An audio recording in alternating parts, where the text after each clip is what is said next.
Saturday from 1 p.m. to 2 p.m. Tell everybody.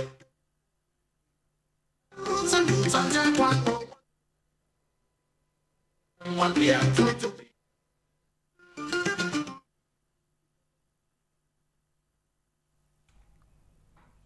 You know what time it is? Well, this is Roots and Routes on Z101.9 FM.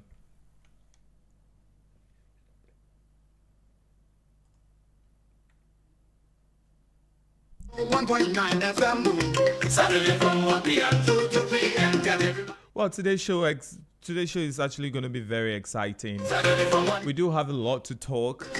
We have a lot to discuss. Well, today we are basically looking at escaping the city. Why Ghanaians need to explore domestic tourism more. Well, have you heard somebody tell you that, well, there isn't a lot in Ghana? There aren't a lot of places to visit in Ghana. The question is, where have you visited? And so on the show today, we are actually going to show you some places to visit.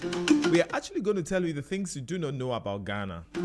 Honestly, there are so many amazing places in Ghana that perhaps you may not have explored. I mean, we are not saying that do not go to Dubai, do not go to Zanzibar, do not go to Santorini and all the various nice places in the world.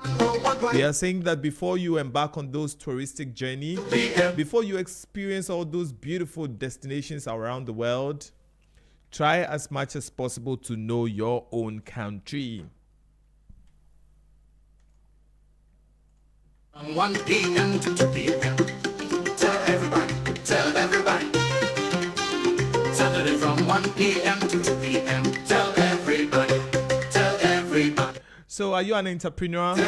Are you a CEO or a C-suite executive or a game changer shaping industries? Well, get ready to connect, share groundbreaking ideas, uncover new opportunities, and gain practical insights to scale your business. Well, don't miss the second edition of the CEO Breakfast and Network Meeting, themed The Rise of the Conscious Leader, Power, Profit, and Principles.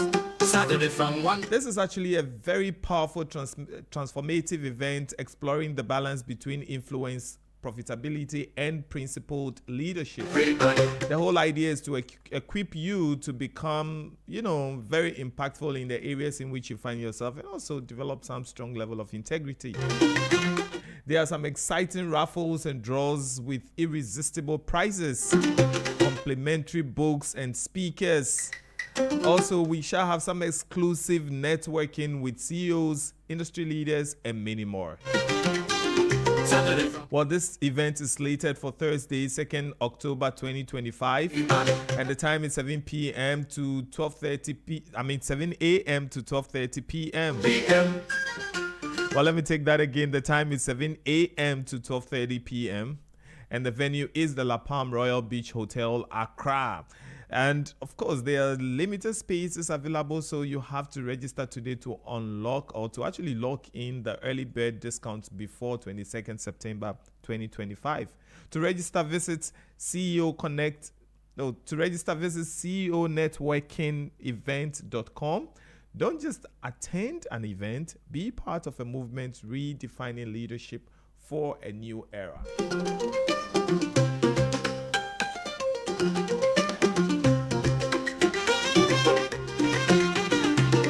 Well, so I just want to go for a short spot of music, and when I come back, we would go into the segment known as Destination Deep Dive.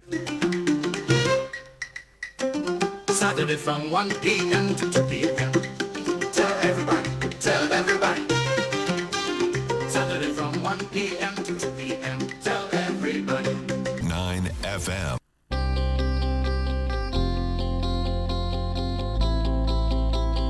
Are you an entrepreneur, a CEO, a C-suite executive, or a game changer shaping industries? Ready to share big ideas, connect, and uncover new opportunities? Then get set for the second edition of the CEO's Breakfast and Networking Meeting, themed The Rise of the Conscious Leader, Power, Profit, and Principles.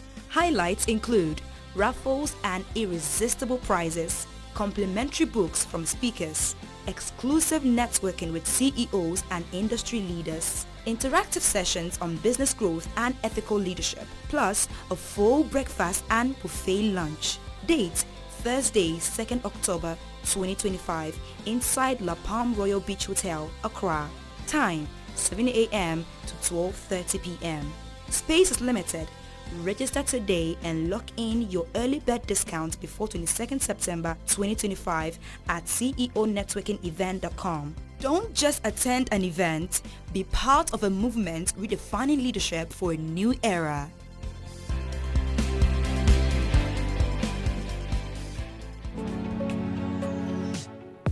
Dream Home. No interest for 2 years. Are you ready to step into your dream home? With Lakeside Estate's exclusive offer, you can own your own home in just 2 years with no interest repayment. This offers you affordable payments, flexible home purchase plan, quality homes, and lifestyle choice. Choose from a variety of beautiful homes in any of Lakeside Hills clusters. Your future awaits you. Imagine living in a home you love with the freedom to invest in your dreams without the burden of interest. As your CIMG Real Estate Company of the Year for the 4th time, we offer you hassle-free home acquisition.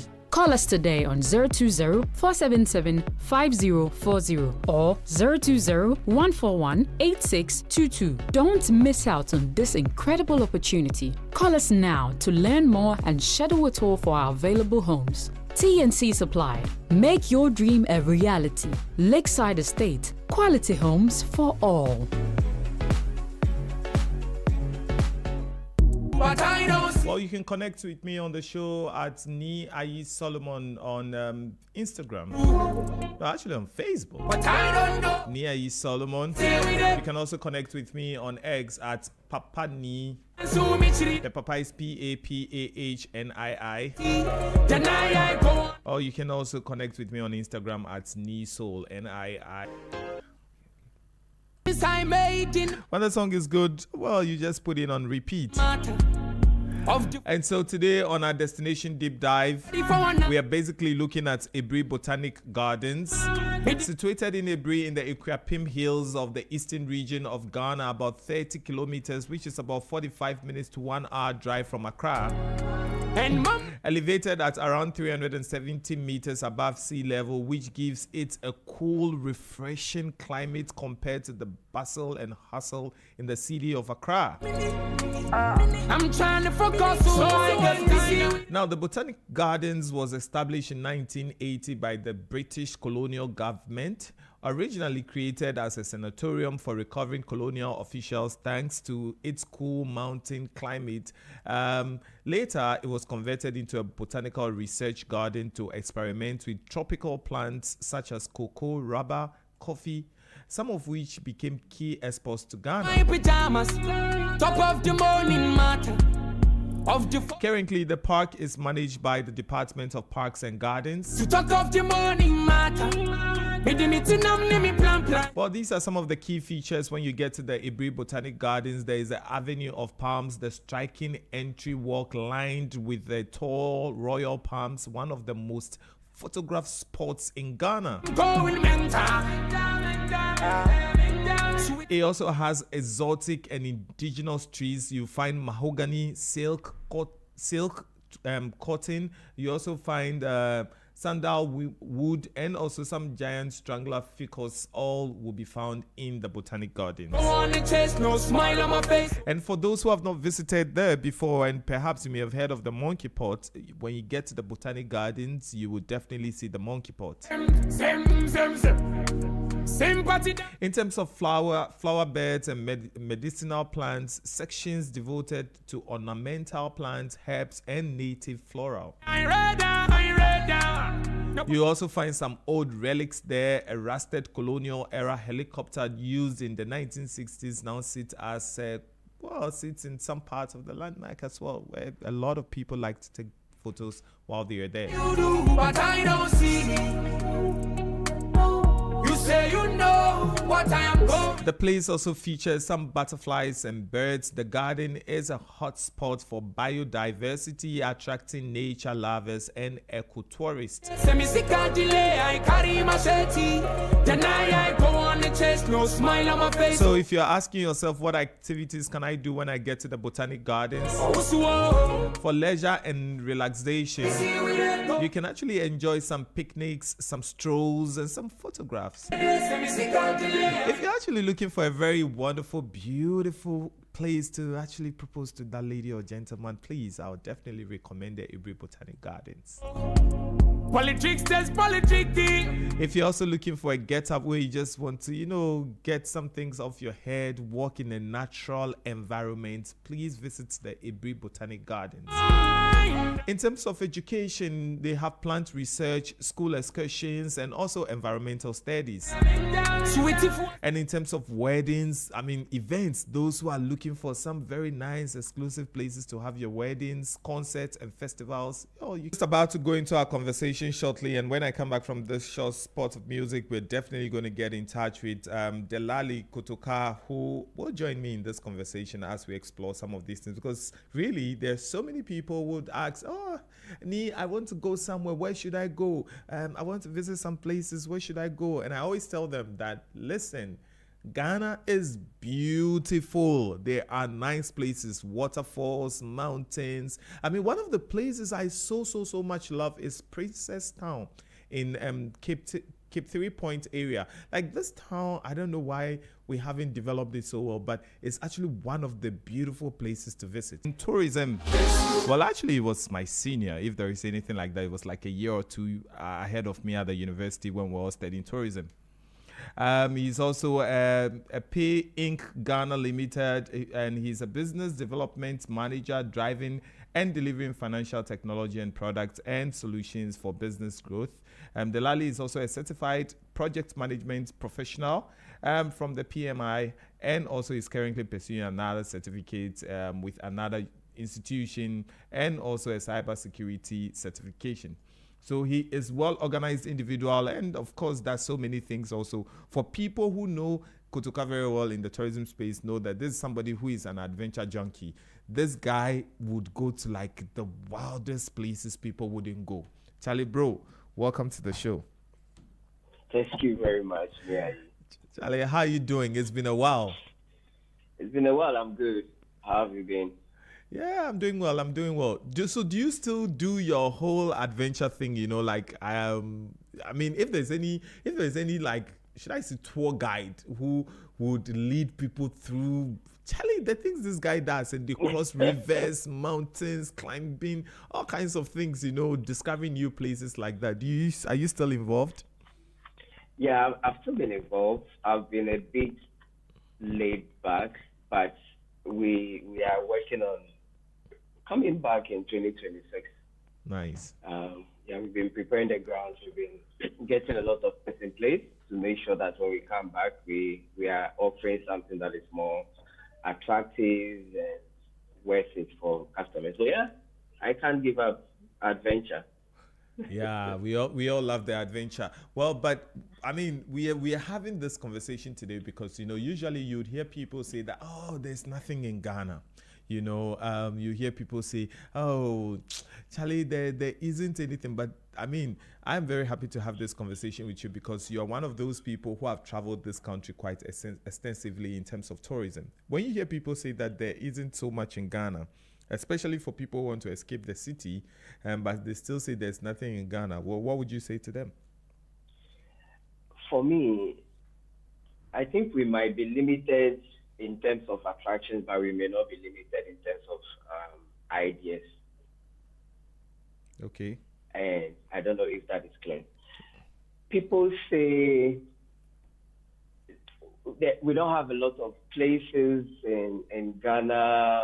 People have been to one attraction site or the other a couple of times, and once that sets in, it's like you don't have any taste, you don't have any feel to go to those places. But let's look at it from this point. Imagine organizing a trip to the same place like 5 times in a year. and people are not tired of visiting the same attraction that you've taken them to for 5 times a year. For me, it's a mindset thing. And I also feel it's all about the experience you create for that individual to that same place. Yeah. And that is what makes the difference. Right. So we may be limited in terms of places to go, but we may not be limited in terms of ideas and what we can create for customers or clients. But the question here is also about, like, how do we escape the city? Why are Ghanaians, or why do Ghanaians need to explore more of domestic tourism? Because the argument is that participation from Ghanaians in terms of tourism is very low. Rather, we would pack our bags and luggage and rather go to other destination outside of Ghana. I very much agree, and I'll take it from the key benefit side and also show in what is actually some of the challenges are. And see, you see, domestic tourism is a vital strategy for the country's economic and cultural development, right? Yeah.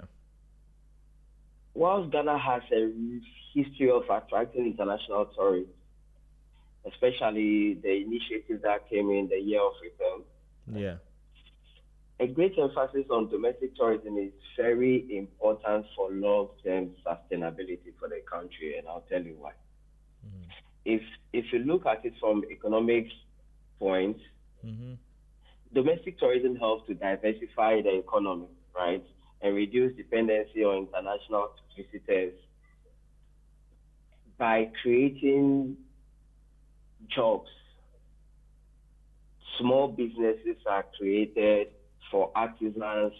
Tour guides get to do their job or get a lot of work to do. We are also looking in the areas of restaurants and hotels. No, hotels actually springing up if domestic tourism is boosted enough in the country. And that is a whole value chain that we've actually not considered, but it's a discussion for another day.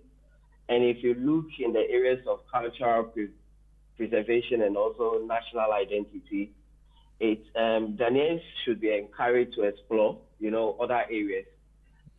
What it does is that it helps to foster a deeper appreciation of our histories, the various tribes that we have, and that would reduce the level of fight the whole cyberbullying that goes on between tribes, right? So positioning domestic tourism and encouraging people to visit places gives you an idea. And I can tell you for a fact, there are people in Accra that have not actually traveled out of Accra before. And I have lived in Kumasi for some time, and there are people in Kumasi who have not traveled to any place because they feel they have everything and they are okay. One of the areas also is infrastructure development. Yeah. And that is where when we boost domestic tourism and people keep going and there's traffic coming to various attractions outside of Accra, investors, both public and private, will now start thinking around building restaurants, building restrooms, building like lodges that people can actually go and rest for a couple of times. Yeah. So this is what domestic tourism can do once we position ourselves. And one of the areas that basically we are also forgetting is self-care and personal well-being. It's a big area that we have not considered. Yeah. It's a big area that we have not considered, and it's an area we have to, because these days there's a lot around mental health. People are stressed. People are tired. People are stressed in the city, and people need to distress. Yeah. Right? Yeah. Young young guys are dying out of pressure, dying out of like some sort of diseases we used to know that were associated with old age is no longer an old age thing. Yeah. It's now like a Yeah. general thing among the youth, right? Yeah. So, for instance, every morning I go and climb the Aburi mountain, and I see a lot of people climbing the Aburi mountain, Yeah. which means that people are primarily concerned about their health now. Yeah. So this is an opportunity to expand domestic tourism and get people to go to other places. And self-care could be a lot of things. Yeah. Let me ask. I mean, for those of us who read tourism at the university, they'll tell you that for you to embark in a touristic activity, you actually need two things. You first of all need time and discretionary income. Now, so if you have time and you don't have discretionary income, you can't do it. If you have discretionary income and you don't have time, you can't embark on any touristic activity or journey. So the question is, like, is this affordable for an average Ghanaian to want to engage in domestic tourism? And that brings us to some of the challenges. And the first challenge is high cost. See, we are still struggling to provide 3 square meals in our various homes. And once you can't do that, it's a big difficult to have the little discretionary income that you have to travel for an attraction. That is one of the issues, cost of travel. So you can have the time, but if you don't have the funds, then it becomes very difficult. But does it always have to be hard like that? Because when I was in the UK, I mean, I saw so many different parks that people just, with their children, they just go to the park, they put their mat on the floor, they do their own simple thing. And if you go to like a place like the Aburi Gardens, which is there's a few minutes away from Accra, like 45 minutes to 1 hour drive from Accra, you still find usually the foreigners are the ones who enjoy the place even the more, because they understand these kind of things. You go there and they have their mat, they have their small music box, and their children are just running and playing around. That is quite refreshing, and that is part of domestic tourism, because like you're just driving away from the city of Accra to the eastern region, and if you sit in your trotro, you and your husband and your 2 kids, you pick a trotro at Medina or somewhere, you should be able to get there, and I'm not sure you might be able to spend so much. Or what's the problem? Is it just the finance? I don't think it's just the finance. I think basically the country has not been planned in a way where we can have some of these parks located in most of the localities that we have in the big city. So it's a bit difficult to locate these things in the city and then while away with time at these places. Now, the most closest we have to Accra is Aburi Gardens, which is super perfect. But sometimes also look at the journey. You can pick a trotro, but by the time you are arriving there, you are already stressed. And by the time you want to sit and have fun with the family, you spent enough time, and now you want to come back. Coming back also is full of stress because you are not getting a straight bus that is actually bringing you back to your home. You would have to pick it pieces. You have to pick and drop. If you're in a Trotsky, they would have to make like 5, 6, 7 stops before you get home. By the time you are home, you are still stressed. So the stress you are running away from has already passed whilst you are coming back to Accra. So if there can be dedication to a mode of transport, a transportation system that can actually help in this direction, it will help. So we should be looking at the private sector. Trying to do some sort of investment in these areas. And that would encourage people to go to some of these places. And while I'm away with time, I'll spend some time, because if they know I can get a bus or something in my area, it picks me safely to Aburi. I do whatever I want to do, and takes me and brings me back. Or even there is a tourist bus at Accra Mall that picks people, let's say, two times in a day. So the first bus leaves at, let's say, 7 a.m. or 8 a.m.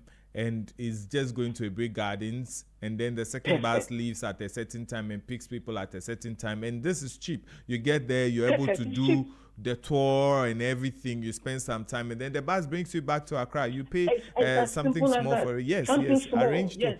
Because if you go to if you go to developed cities, like for example, if you go to Cape Town in South Africa, they have the bus that moves around, will take you through the city and then take you to Table Mountain. You can buy the tour ticket at a certain price, and you're able to do that. Yes, and I can tell you for a fact that people want to have the experience. They don't want to go through the stress. Yeah. So if the government or the Ghana Tourism Authority can even position some of their buses, or maybe procure buses that would do this, trust me, you get people who want to go and relax at Aburi Gardens and come back to Accra. I have a message from Jojo from Densoman. Jojo is saying that a lot of the tourist sites in Ghana are not promoted. And most especially, how many people even know some of the sites you are mentioning on the show right now? So, for example, if the government can run some adverts on TV showcasing some of the various tourist sites we have in the country, I'm sure that would also encourage people to visit. And I perfectly agree with you. There's lack of awareness and marketing on our side. Yeah. And that is a big issue. And for instance, look at the year of return. Yeah. The whole marketing has just been about Accra. There has not been any decentralization. There has not been any promotion of what can be seen at seen in other regions for people to take advantage of. Activities are planned solely centered in the city. On Accra, in the city. Yeah. And meanwhile, in these itineraries or these plans that are released, some of these activities should be shifted to the other regions. Yeah. Because in those other regions, there are tons of stuff to do even more better than the city. And the whole celebration of the year of return is centered around entertainment. Yeah, but let's even move beyond the year of return. There is a new government in power, and they have come up with a new policy for tourism, which they call the Black Star Experience. And of course, we are discussing domestic tourism, but I don't know if you've come through any of the document that you've read, or perhaps that is actually promoting domestic tourism. I am yet to fully read the whole document of the Black Star Experience. However, the little I've seen so far, I can only see a concentration still in Accra. Yeah. Right. What I'm looking for is, like, when I tune into a radio station, when I tune into a TV station, I want to see some form of promotion that is talking about the other regions. Do we have videos?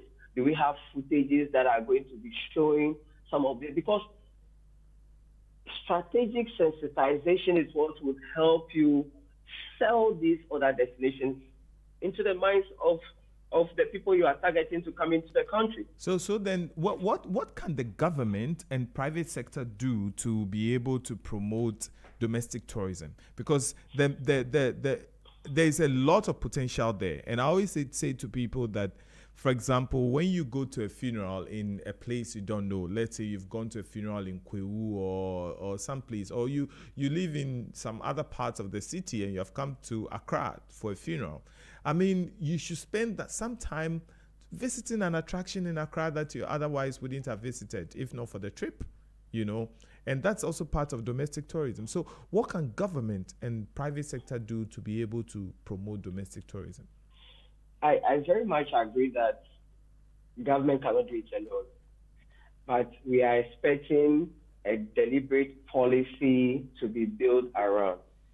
We are expecting that the ecosystem players are involved in this policy development and any other thing that we want to do that would promote this sector. It must be deliberate. Now, once government can formulate that framework and the policies, they should open it up to the private sector.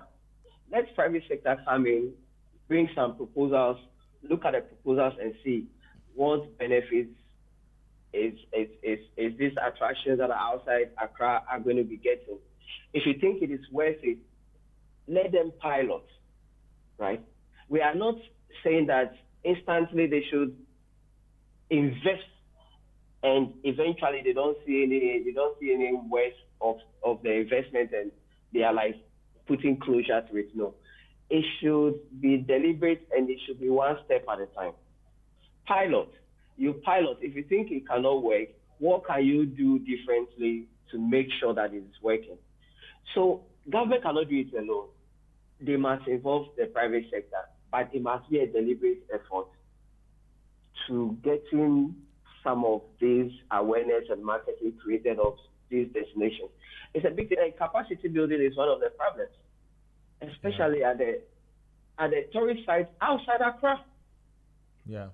And are there enough? Do you think we have enough attractions? Do we have a lot of or enough tourist attractions to be able to, for example, if there's a surge in domestic tourism, do you have enough tourist attractions to be able to accommodate the number of people that may be wanting to visit these places? We don't necessarily need a lot of attraction sites. We have enough. The known and the unknowns. The knowns are the ones that generate a lot of traffic. The ones we know, the waterfalls, the Tafiatome, the Afajato, Kwewu, and the likes. There are a lot of unknowns. Are we tapping into the unknowns and making them known? That is one of the issues that we need to actually look at and see how we are bringing it back. Secondly, it's a mindset thing, because those limited attractions, I can create 5 experiences out of that limited experience, and it will still be like it's a new experience. So the tour operators or the players within the space must also start thinking outside the box. Yeah. What can I do differently to make an old attraction look or be perceived as a new attraction? Yeah. And it's important. Once we can do that, we would drive traffic. So there's a lot we can do. If Afajato is known for just climbing, what else can you do around Afajato that you would climb and still have a different experience at the same attraction? Yeah, because you notice that some of our attractions, once you visit the place, there isn't anything to do at the place anymore. Like you get there and that's the only thing. Like for example, you spoke about Afaja, and that's it. It's same as Aburi waterfalls. You drive all the way to Aburi, you get there, you walk through the Gumacha and see the falls. If it's not that you're going to spend some time swimming in there, then that's it. You just have to come and sit in the water. So I understand what you're saying, that the attractions we have, even if they are limited, what experiences are we creating around the attractions so that when the person does the drive all the way there, it's not just coming to Tafiatome and just seeing the monkeys and just going away. That's it. What else can you do? That's true. And that comes to us driving innovation. How do you keep a client or a tourist at the waterfalls overnight? How do you keep a day traveler to the waterfalls to spend more than 2-3 hours and would not be too much worried about the distance they are traveling from, and that they have to be on their way. Yeah. Yeah. So it's a whole value chain. Yeah. The destination itself is not the final thing, but what the other things you can create along the value chain for people to experience is what would holistically become the experience that somebody would always pay for and want to go. And I agree with you. At the moment, our attractions is all about drive to the waterfalls, walk like some 45 minutes to the waterfalls. Sometimes the water is low. There's nothing else. After swimming, having that experience, there's nothing else you are able to do. You come. Even though there are 1,001 things you can do around the waterfalls, right? Yeah. Somebody might just go because of the falls. Yeah. But there's little upper falls. Yeah. And that is for somebody who loves adventure. Yeah. And it's a whole experience on it. Yeah. A lot of people don't know the beauty of the falls because people don't go to the upper falls. People don't do the entire hike. Yeah. So there are a lot of things to do. Yeah. So someone just tweeted at me, Millicent just tweeted at me at Papani, and she said that I really like the discussion. However, I feel that the attractions need to be developed. Washrooms need to be very clean.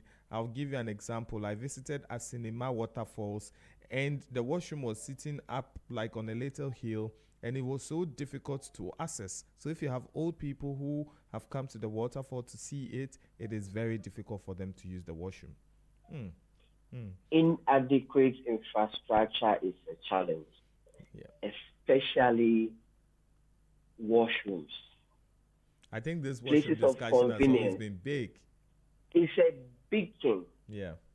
Yeah. You see, we go, especially in the rural communities where we have our rural attractions. Yeah. It's a very big challenge. And that brings us to the issue of capacity building for the guys, capacity building for the managers of these various tourist sites. Yeah. It's a bigger challenge, and we need to face it head on. Yeah. Well, it starts from the bottom. Yeah. Yeah. Yeah. Well, you're listening to Z101.9 FM. My name is Niai Solomon. On the line is a very good friend of ours. His name is Delali Kotoka. He is a travel junkie. He's done a lot of things within the tourism space. And our discussion today is basically saying that how do we escape the city, and by so doing, promoting domestic tourism in Ghana. So this is what we have been discussing on the show today. So let me also take your view on the fact that you spoke about, infrastructure at the attraction. But one of the things that people have also complained so much, and reason why people don't travel, I can tell you for a fact, recently I traveled out of Accra with my wife, and we went to Takrady. By the time we came back, the 4x4 we used had a problem because the road is terrible. So the major concern is the road network to most of our attractions are in a very bad, shape. And so how would this even motivate people to want to embark on such trips? If government really want to boost domestic tourism, then there must be a clear focus on road construction to the various attractions, because that is the only way you can get people there safely and faster and back to their destination. Because it's not like our regions are super close. And if you take the other attraction side we have outside in Africa and maybe in the likes of Dubai, where people mostly like to go, the roads are good, straight, no potholes. So even if you have a car that is not really in a good shape, you can even travel this distance and come. For me, government needs to pay attention to road to these various attraction sites. And that is the only way we can attract traffic or direct traffic to those tourist sites and better our domestic tourism. Because if I have to go to an area where the car that I have actually hired, by the time I'm back, I have to still go and pay for damages, I wouldn't actually have the motivation to go next time. So Yeah. it's very important that government pays attention to this industry if they really want to do. And I can tell you, at the moment, tourism is the fourth foreign exchange earner for our country. Yeah. Yeah. Correct me if I'm wrong. No, you're right. It's the fourth Which foreign means exchange. that it's an important contributor to the GDP of the country. Yeah. So why won't you give it attention to increase revenue in that direction? Because now our water bodies are being destroyed through Galamsey and all that. So the government needs to start looking at refocusing their attention. And domestic tourism is a big deal and can boost this country's GDP and revenue. Right. But one thing I'm happy about is this government's agenda around the Volta River. It can increase domestic tourism. It can become a big deal. My concern is drafting a framework, policy, implementation, planning and implementation should be on point. If we can't get that right, I'm afraid it will be one of the talked about projects that will just go down the drain. Yeah. Another person just tweeted at me. His name is James Brown. And he is saying that, well, I feel that the issue of domestic tourism is a very big one. People are stressed in the city. So if there can be a framework that allows people to experience other places that at a very lower rate, this would help a lot. Yeah, I think that I really agree with him, because you see, the idea is that travel itself is very expensive. And as a result, we should be able to have a framework that makes this easy. Like we just spoke about the government trying to get buses. For example, the city of Accra, you should be able to do an Accra city tour for maybe 200 cedis. You know, 200 cedis, you buy a ticket, you join the bus from somewhere. It takes you around a lot of the various attractions, including Nkrumah Mausoleum, Osu Castle, some few places, and they drop you off. Another person hops on, and it's easy. I agree. And one of the things government should start looking at is a subscription system for this city tour thing you are talking about. Yeah.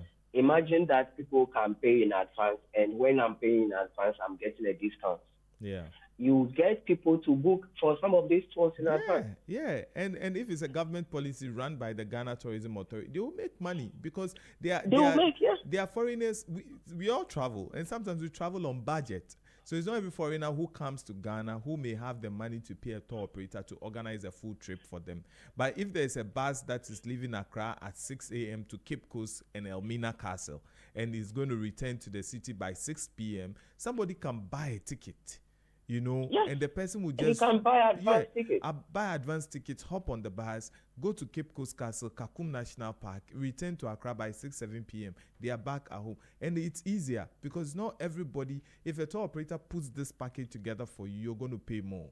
But you're going to pay more. Yeah, you're going to pay more. But if the government has this whole thing to be able to, and so this is not just foreigners, but a local person knows that, there's a bus going to Kakum National Park, Cape Coast Castle, I can buy a ticket for, say, 300 cedis and be able to experience this. Families, friends can save towards this and experience it.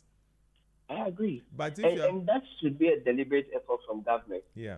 To implement something like this to drive domestic tourism. Yeah. And once you get people to understand this, and when you get people to buy in, when there's an increment in some of the prices at the point in time, they wouldn't feel it. Yeah. Because they know what they are paying for, and they know the experience, and they've actually had, and they will still be enjoying. So government needs to be deliberate about some of these things. The city to do a subscription system so that you are able to see revenue way ahead of the actual day of the trip. Yeah. And if you're a private sector who is also listening to us, and you're perhaps liking the ideas that Delali Kutoka is sharing, I think you can pick this up also. Who knows? This could be a very good business for you as well.